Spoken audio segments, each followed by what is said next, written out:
Hello everybody. My name is Spare2077, Twitch streamer, Twitch affiliate, and content creator.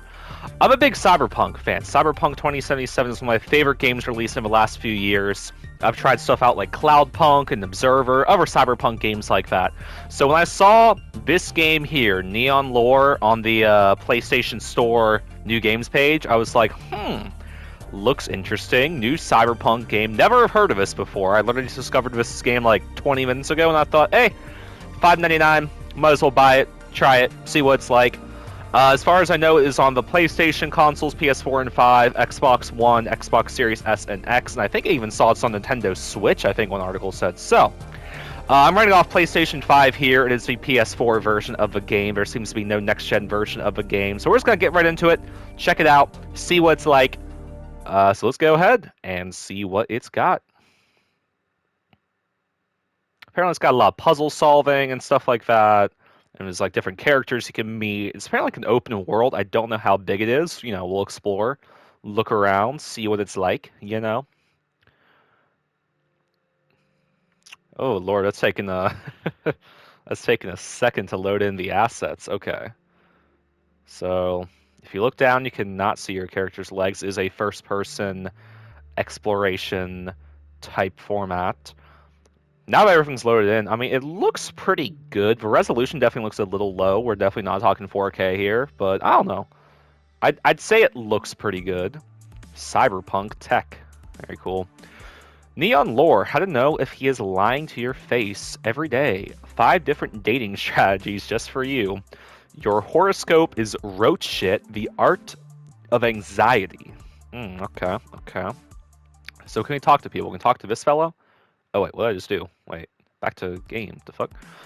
Okay, so there's a dude named Pascal Holt. Sometimes being a model is like being a living mannequin. Sometimes I feel less alive than an outdated droid, like a walking clothes horsifies designed to sell tech. I'm not going to read all of this. There's a lot here to read. But it looks like you can walk up to different characters and they'll tell you a bit about who they are and about their lives and their thoughts on living in this cyberpunk dystopian world. Which is interesting. Okay. How do I get out of this? Oh, you just walk away from it. Okay. So if you walk up to him and don't even press anything, he'll just start talking to you. By the way, this is the walking speed. You cannot walk faster from this. Like, I'm trying to press on my stick to move faster, and yeah, you cannot, which is fun. So let's walk up to this dude, or this chick. Lisa Ramirez, municipality worker. I can't fucking pronounce that. Again, a lot more dialogue. So there's no like back and forth talking with people. It's really just you walk up to people, they give you a giant block of text to read, and that's it. Okay. I'm fine with that, you know. You get to learn a bit about the world and about what the story is behind this city. You have some Japanese text there. Interesting. I'm trying to like press all the controller buttons to see if there's like any inventory or anything. Nah, there's really nothing. So you walk around, talk to people. This is Celestienne, a candle maker. Interesting. Every time you talk to someone, you get a trophy. Okay. So all the trophies you get appear to be just be from talking to people.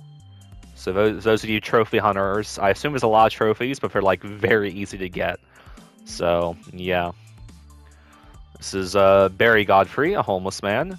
I like how it starts. What a world, what a city, what a shithole to call Christmas. Who are you, man? What the hell are you asking me for? You got a toy for me? Like, very angsty dialogue. You know, kind of typical of cyberpunk fictional worlds. Okay.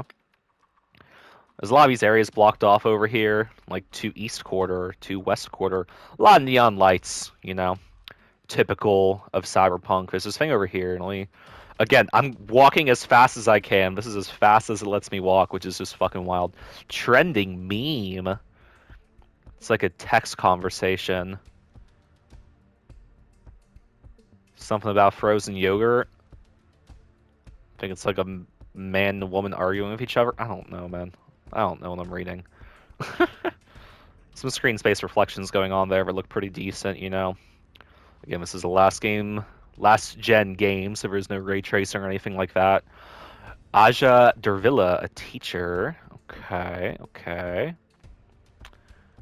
Interesting. Let's walk over this way, nice and slowly. You can look up and see very tall buildings, very dense living, typical of cyberpunk worlds.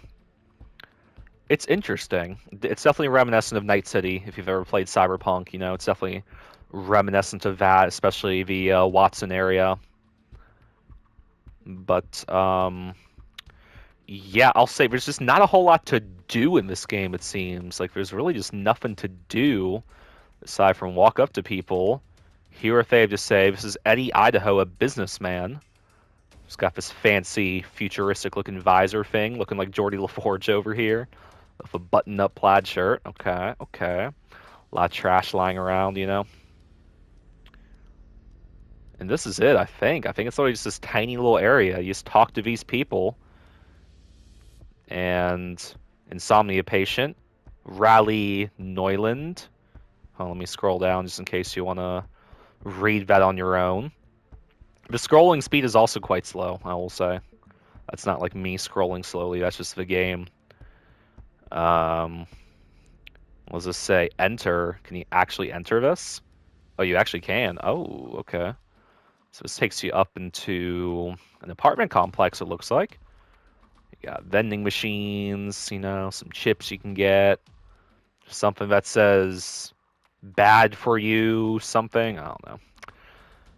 Interesting, interesting. So this apartment's open. Let's go inside. Online. Okay, so there's like puzzles you can solve and audiobooks you can collect, which is interesting. I guess that gives more lore about the world. There's a very like old style looking bathtub for a cyberpunk world, with like the very fancy tiling and whatnot. It's interesting. It's interesting. Okay. There's a girl sitting here, or a dude? No, it's a dude. Gamer boy. His hobby is gamer boy. Wow, it's me. Todd Stanshall. Okay, okay. Interesting, interesting. Again, just scrolling back in case you want to look at it yourself. Looks like he's watching security cameras or something. This coding thing says, "Hello world, I can write code. I'm sure I'm great coder and can write code. UTC +2.bat. If you think I cannot write code, you are wrong." I don't know, man. Interesting. Massive wall of speakers here. We got a true audiophile, except that would be awful for like balancing audio levels and whatnot. Okay, okay. And that's blocked off. You cannot go over that. So, it's really just this one hallway you can go in and out of. If there are any other rooms in here you can go into. That one's just open. I assume if if a door is closed, you cannot go in. So I guess that's it. So one of those rooms you can go into. Okay. So it's exit back, go back out on the street. That goes to South Quarter. Again, that is blocked off. And that appears to be it. That appears to be everything you can do. We'll talk to Kova Sanhavi, who is a dentist. Interesting, interesting. Again, we'll scroll down there. And the graphics are decent. The visuals aren't like incredible, but they're they're decent. There's like these particle effects in the air. If you can see that, I guess it's meant to be like dust floating around or something. I don't know. I assume there's also trophies from doing those puzzle things. There's like a couple of these different terminals. There's also Meta World Cosmetics. Okay. Oh, so that's like a newsstand thing. You can read the current news. Okay, okay. But yeah, I think that's pretty much it for this game. I don't think there's really a whole lot else to look at. It's $5.99 of a PlayStation Store. I assume it's priced similarly elsewhere. If it seems like your kind of thing, that's great. Maybe you can buy it and give it a try. But I mean, I think I've looked at everything there is to do in the game in this video. You walk around this tiny little area, you solve puzzles, and people give you a bunch of information about their lives that you didn't ask for. And that's kind of all there is to it. So I think I'll wrap it up there. That is NeonLore, available now on PlayStation, Xbox, and I believe Nintendo Switch. $5.99. If you want my opinion, I don't think it's really worth the money. save that money, go buy another Cyberpunk game, go buy Cyberpunk 2077, go buy Observer, go buy Cloudpunk, go buy The Ascent. One of those other great Cyberpunk titles have came out. Save up a bit more money and get yourself a better game, because I don't think this is really worth playing. I bought it just solely out of interest and to make this video for you guys. So hope you guys like it. If you did, I don't really post a whole lot of content on YouTube. This is a rarity for me, so go follow my Twitch, Despair2077. Link is in the description. You can also follow my TikTok, Twitter, and all of that good stuff. I'll be linked down below. Thank you guys for watching. Appreciate each and every one of you, and you have yourselves a great evening.